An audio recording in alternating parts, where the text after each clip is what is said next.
सिन्नर तालुक्यात घरफोडीचे प्रमाण वाढले। एकाच रात्री चोरट्यांनी 3 घरं फोडल्याचं आढळून आले।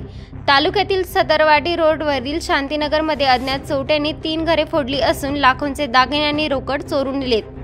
यात 30,000ची रोकड, 5 तोळे 3 ग्रामचे गंठण, 2 तोळे 1 ग्रामचे शॉर्टपोत, 4 तोळे 4 ग्रामचे मंगळसूत्र, पेंडल व 1 तोळे 5 ग्रामची चेन, 2 तोळ्याची बाळी, 6.5 तोळ्याचे सोन्याचे वेल, 15 ग्रामच्या सोन्याचा नेकलेस, 12 ग्रामच्या 3 अंगठ्या, 100 ग्राम चांदीच्या पैंजणाचे 2 जोड, पायातील गोफ, हातातील कडे, कमरेची चेन, गळ्यातील सरी, 1 चेन, 2 बाजूबंद चोरी गेलेत।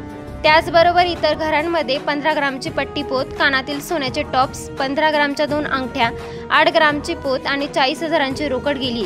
तर तिसऱ्या घरात 6 ग्रामचे 3 अंगठ्या, 4 ग्रामचे ओमपान, 2 ग्रामचे कानातील टॉप्स चोरांनी चोरून नेलेत। सुनीता रवींद्र सहाने, रत्नाकर तुकाराम डावरे आणि अमोल डावरे अशा तिघांच्या घरात चोरी झाली आहे। त्यानंतर नागरिकांनी तात्काळ पोलिसांना कळविले असून पोलीस घटनास्थळी दाखल झालेत आणि चोराचा शोध घेत आहेत। चोरांनी एकाच रात्रीत 22 तोळे सोन्याचे दागिने आणि 70,000 रुपये लंपास केलेत।